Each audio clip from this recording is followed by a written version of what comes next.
जय हिंद साथियों, आप लोग कैसे हैं। उम्मीद करता हूं कि आप लोग बहुत ही बढ़िया होंगे। ठीक है, तो आज की इस वीडियो में हम लोग क्लास 12 के मॉडल पेपर हम लोग दो लेकर आए हैं, जिसमें आपको हम 100 ऑब्जेक्टिव को याद करवाएंगे। 100% 100 ऑब्जेक्टिव को याद करवाएंगे 100%। इसलिए कि आप लोगों को वीडियो को शुरू से अंत तक देखना होगा।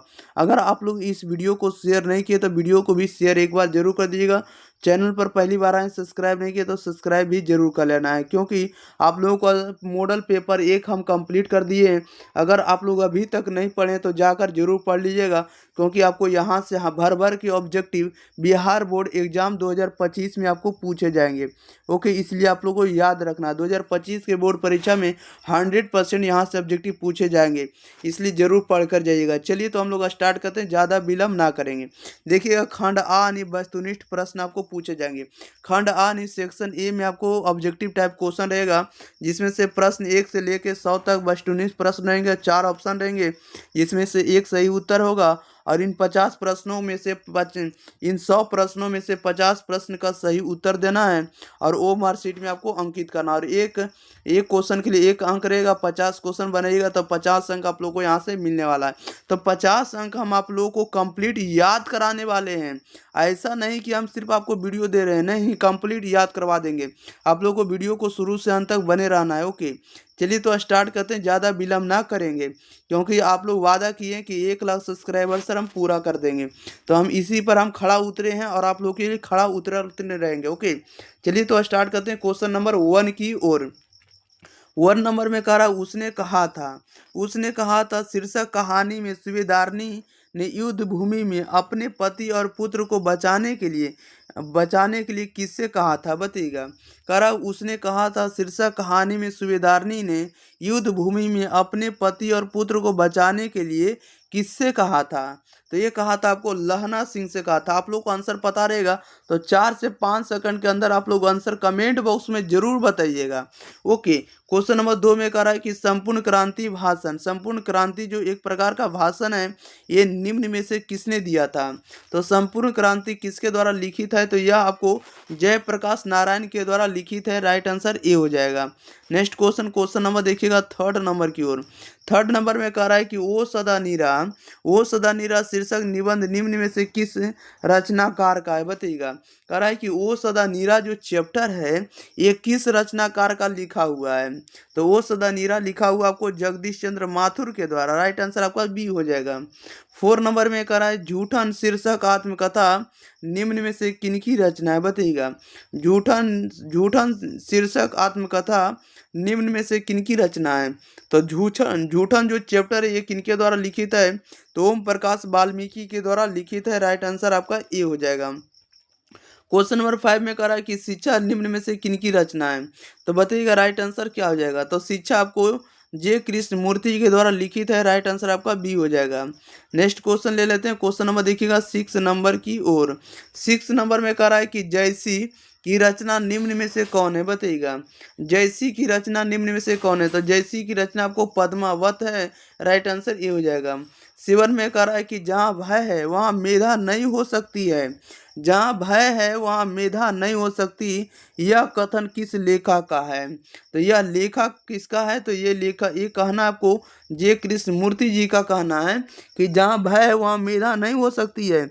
ये कथन आपको जे कृष्ण मूर्ति का कहना है, जो आपको शिक्षा चैप्टर को लिखे हैं, जिन्हें विश्व शिक्षक के नाम से जाना जाता है।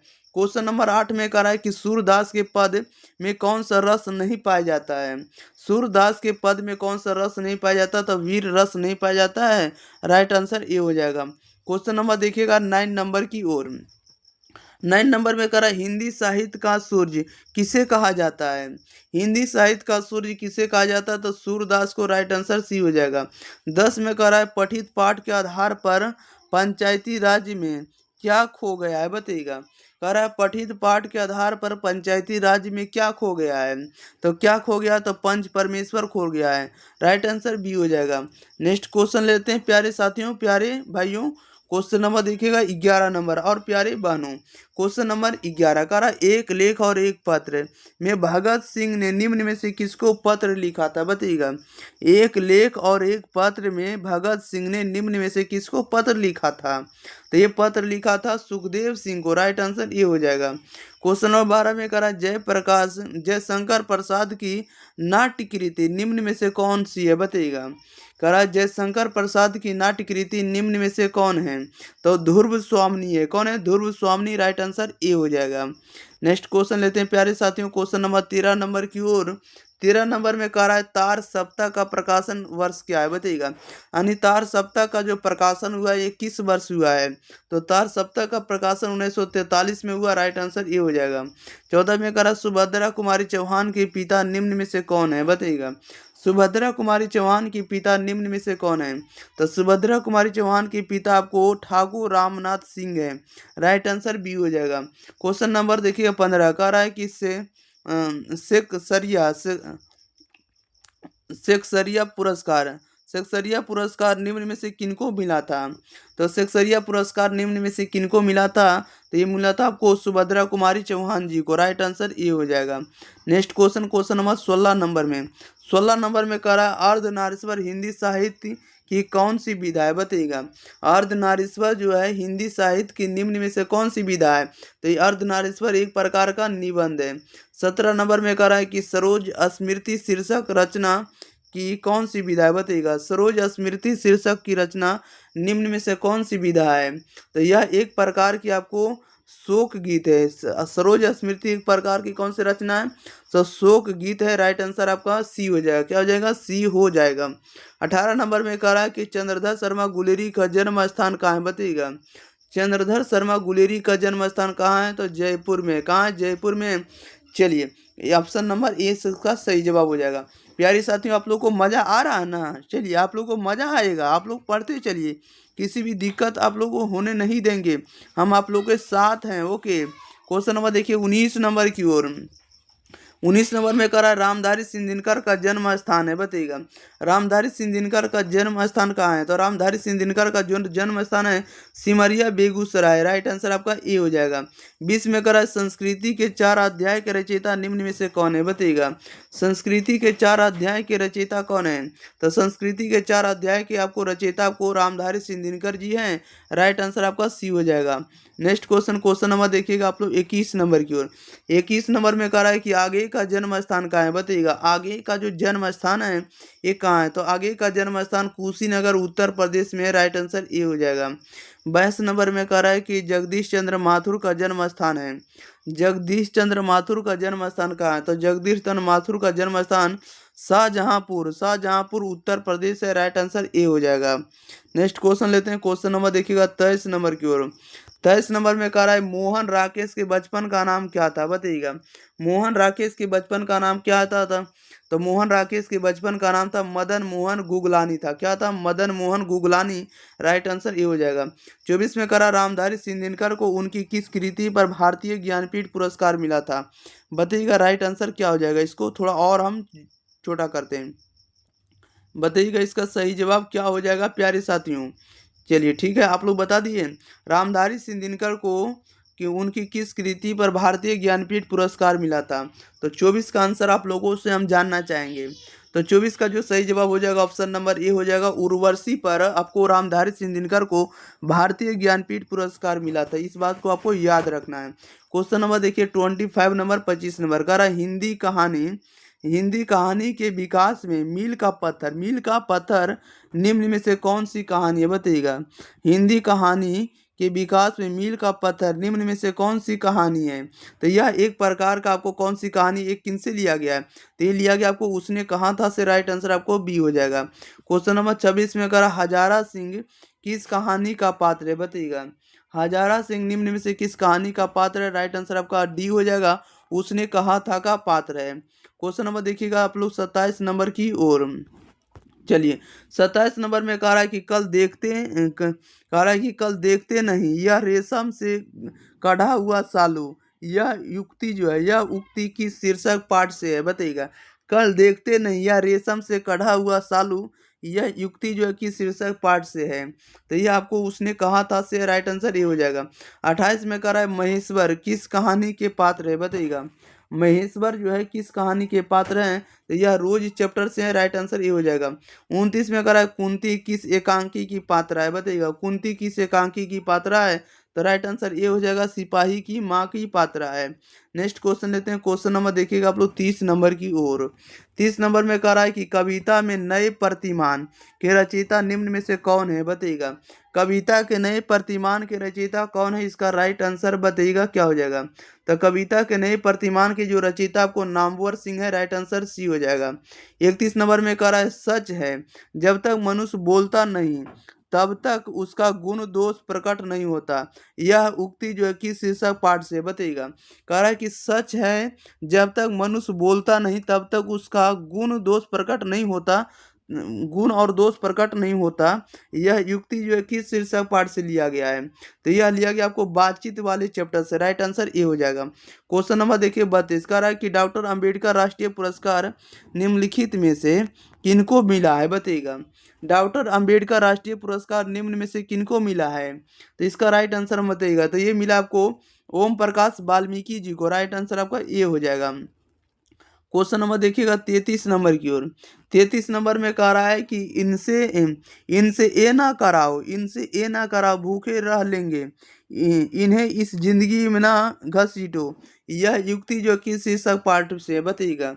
कह रहा है कि इनसे ये ना कराओ भूखे रह लेंगे, इनसे इस जिंदगी इसे इस गंदगी में ना घसीटो, यह युक्ति जो कि शीर्षक पाठ से ली गई है। तो यह ली गई आपको जूठन वाले चैप्टर से, राइट आंसर आपका बी हो जाएगा। क्वेश्चन नंबर 34 में कह रहा है पंडित राम अवतार वैद्य एवं पिताजी किस कहानी के पात्र हैं, बताइएगा।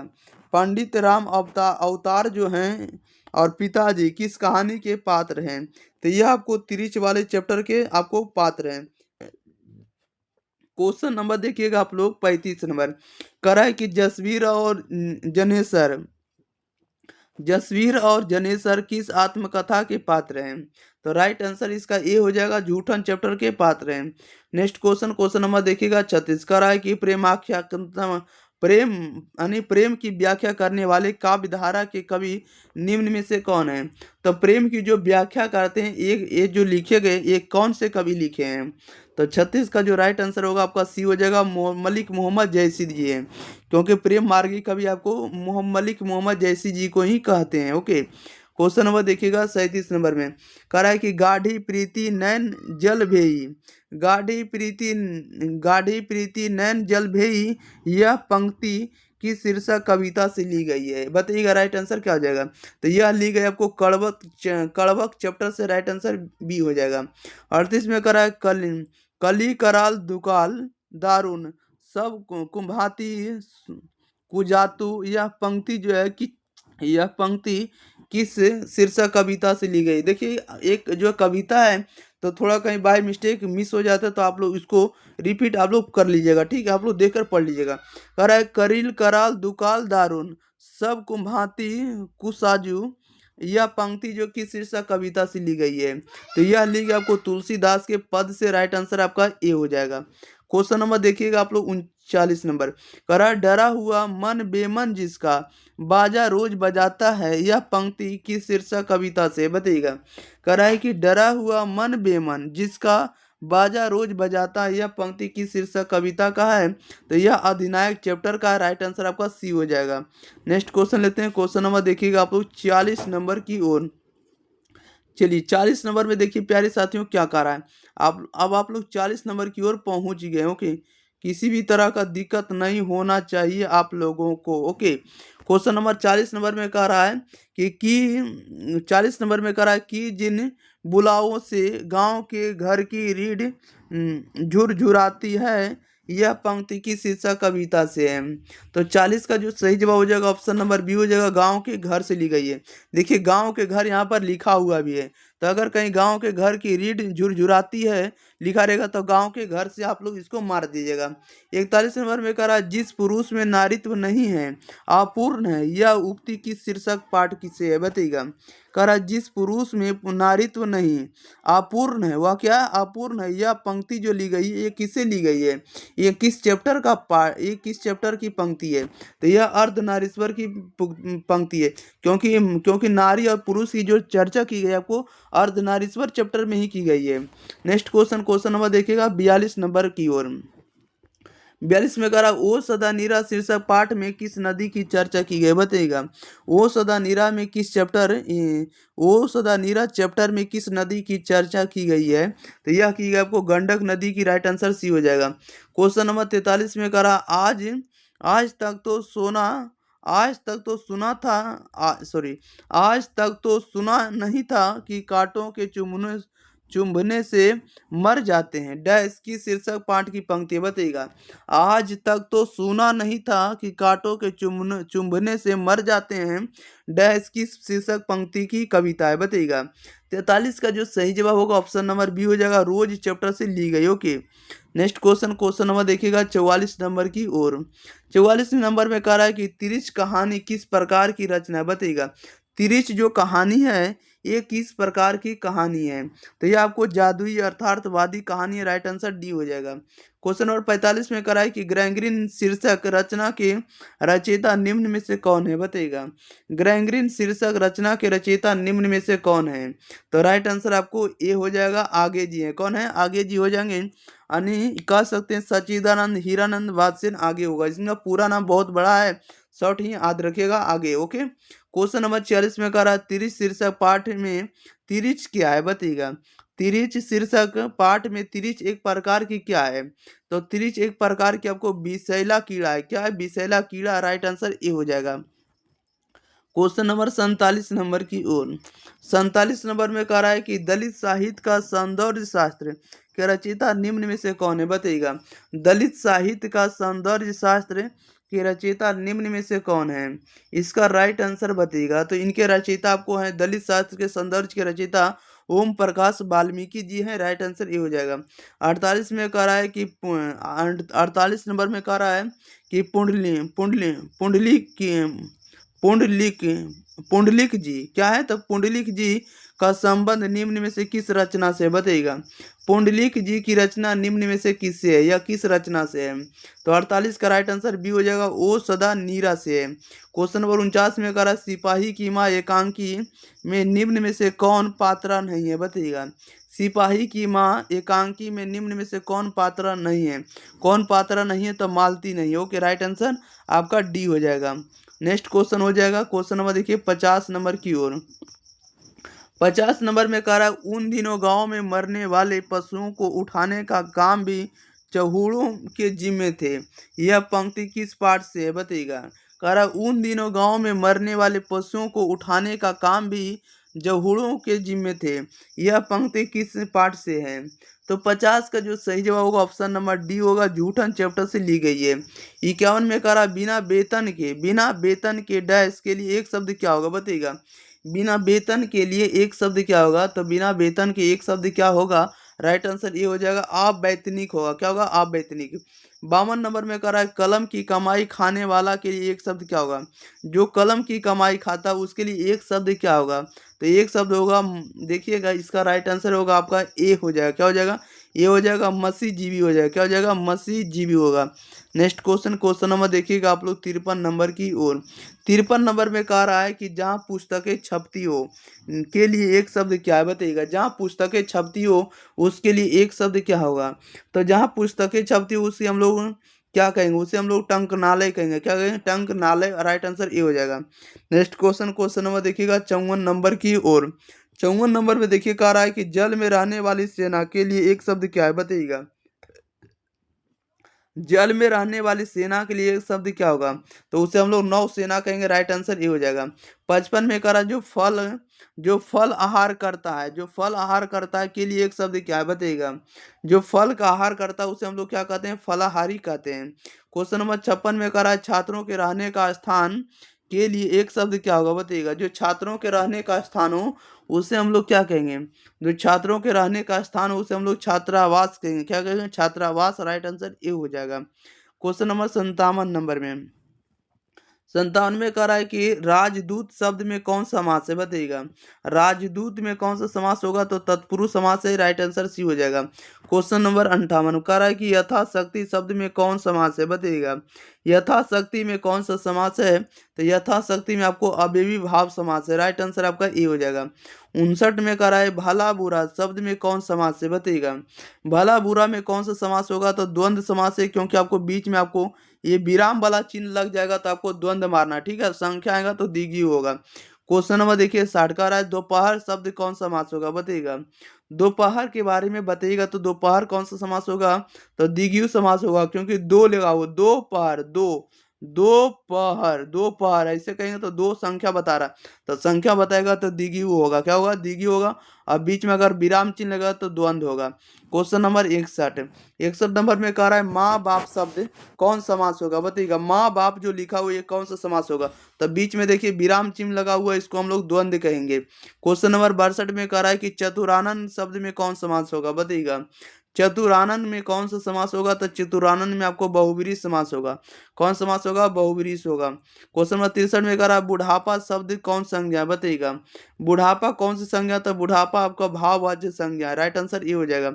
64 में कह रहा है पाटलिपुत्र शब्द कौन संज्ञा है। पाटलिपुत्र जो है कौन सी संज्ञा है, तो पाटलिपुत्र आपको व्यक्तिवाचक संज्ञा है, क्योंकि किसी खास जगह का बोध हो रहा है, किसी खास शहर का बोध हो रहा है, इसलिए आपको व्यक्तिवाचक संज्ञा होगा।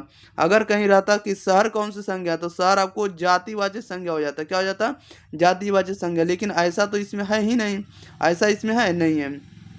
65 नंबर में कह रहा है गुच्छा शब्द कौन सी संज्ञा है, तो गुच्छा का मतलब होता है ग्रुप, ग्रुप बता रहा है, तो ग्रुप मतलब होता है समूहवाचक संज्ञा, राइट आंसर ये हो जाएगा। ग्रुप कौन सी संज्ञा होगा, तो आपको समूहवाचक संज्ञा होगा, कलेक्टिव नाउन होगा। नेक्स्ट क्वेश्चन लेते हैं। क्वेश्चन नंबर देखिएगा, अगले क्वेश्चन नंबर देखिएगा, अगले नंबर की ओर चलिए। अगला नंबर 66 नंबर की ओर आप लोग ध्यान दीजिएगा। 66 नंबर में क्या कर रहा है, 66 नंबर में कह रहा है चीनी शब्द कौन संज्ञा है। चीनी के बारे में बताना है कि चीनी कौन सी संज्ञा है, तो चीनी आपको द्रव्यवाचक संज्ञा है, जिसे मापा या तौला जाए परंतु गिना नहीं जाए, उसे द्रव्यवाचक संज्ञा कहेंगे, मटेरियल नाउन कहेंगे। और 67 नंबर में कह रहा है निम्न में से शुद्ध शब्द कौन सी होगा। शुद्ध शब्द आप लोग को बताना है, तो शुद्ध शब्द आपको आशीर्वाद लिखा हुआ ए नंबर में, ओके, आशीर्वाद, ओके, याद रखिएगा। क्वेश्चन नंबर 68 में कह रहा है निम्न में से शुद्ध शब्द कौन होगा। 68 नंबर बताइएगा शुद्ध शब्द कौन होगा, तो शुद्ध शब्द आपको प्रशंसा ए में लगा हुआ है, जो कि सही लिखा हुआ है। 69 नंबर में कह रहा है इतिहास शब्द का विशेषण क्या होगा, तो इतिहास का विशेषण क्या होगा, इतिहास का होगा ऐतिहासिक होगा विशेषण, राइट आंसर आपका ए हो जाएगा। क्वेश्चन नंबर देखिएगा 70 नंबर की ओर। 70 नंबर में कह रहा है लोक शब्द का विशेषण क्या होगा, तो लोक का जो विशेषण होगा लौकिक होगा, क्या होगा, लौकिक, राइट आंसर बी हो जाएगा। 71 में कह रहा भारत का विशेषण क्या होगा, बताइएगा। भारत का विशेषण क्या होगा, तो भारतीय होगा, राइट आंसर आपका बी हो जाएगा। 72 में कह रहा है खून पसीना एक करना मुहावरे का अर्थ क्या है, बताइएगा। खून पसीना एक करना मुहावरे का अर्थ होता है बहुत परिश्रम करना है, राइट आंसर आपका ए हो जाएगा। खून पसीना एक करना बहुत परिश्रम करना। क्वेश्चन नंबर देखिए 73 नंबर कह रहा है ईंट से ईंट बजाना मुहावरे का अर्थ क्या है, बताइएगा। ईंट से ईंट बजाना मुहावरे का अर्थ क्या होता है, तो ईंट से ईंट बजाना इसका मतलब होता है लड़ाई करना, क्या करना, लड़ाई करना, राइट आंसर आपका सी हो जाएगा। क्वेश्चन नंबर 74 में कह रहा है गाल बजाना मुहावरे का अर्थ क्या है, तो गाल बजाना मुहावरे का अर्थ होता है डींग हाँकना, राइट आंसर ये हो जाएगा। 75 में कह रहा है अग्नि शब्द का पर्यायवाची क्या होगा, बताइएगा। अग्नि का पर्यायवाची क्या होगा, तो अग्नि का पर्यायवाची आपका ज्वाला होता है, दहन होता है, पावक होता है, राइट आंसर आपका ये हो जाएगा। 76 में कह रहा है कपड़ा शब्द का पर्यायवाची शब्द क्या है, तो कपड़ा का पर्यायवाची जो होता है आपको वस्त्र होता है, राइट आंसर आपका ये हो जाएगा। नेक्स्ट क्वेश्चन, क्वेश्चन नंबर देखिए 77 नंबर की ओर। 77 में कह रहा है कि काजल शब्द का, काजल शब्द क्या है, बताइएगा। काजल जो शब्द लिखा हुआ है कौन सा जेंडर है, कौन सा लिंग है, तो काजल शब्द का, काजल शब्द है, तो काजल जो शब्द है आपको पुल्लिंग शब्द है, राइट आंसर आपका ए हो जाएगा, क्या हो जाएगा, ए हो जाएगा। जो हम लोग काजल लगाते हैं पुल्लिंग होगा, लेकिन काजल अगर नाम बोला जाएगा कि काजल कौन से नाम होगा, नाम बोलेगा तो स्त्रीलिंग बोलिएगा, ठीक है ना। काजल हम लोग जो लगाते हैं ना आंखों में वो आपको पुल्लिंग है, ओके। क्वेश्चन नंबर 78 में कह रहा है कि आत्मा शब्द क्या है, बताइएगा। आत्मा जो शब्द है कौन सा लिंग होगा, आत्मा, आत्मा जो होगा आपको स्त्रीलिंग होगा, राइट आंसर आपका ये हो जाएगा फेमिनिन जेंडर। 79 नंबर में कह रहा है प्राण शब्द क्या है, प्राण शब्द बताइएगा, तो प्राण शब्द आपको पुल्लिंग होगा, मैस्कुलिन जेंडर होगा, क्या होगा, मैस्कुलिन जेंडर होगा।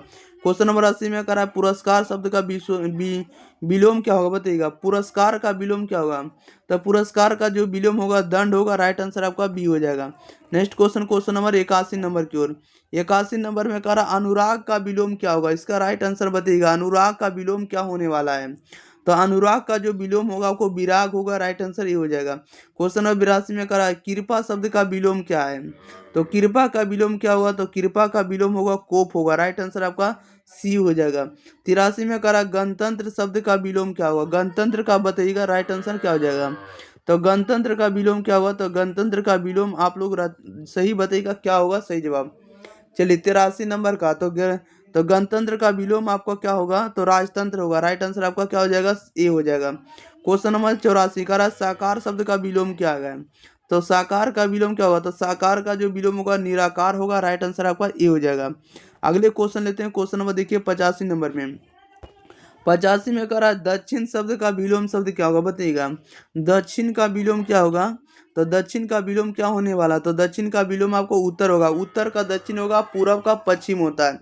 क्वेश्चन नंबर 86 में कह रहा नील कलम नील कमल, नील कमल शब्द में कौन सा समास होगा बताइएगा। नील कमल शब्द में कौन सा समास होगा, तो कर्मधारय समास है। राइट आंसर डी हो जाएगा।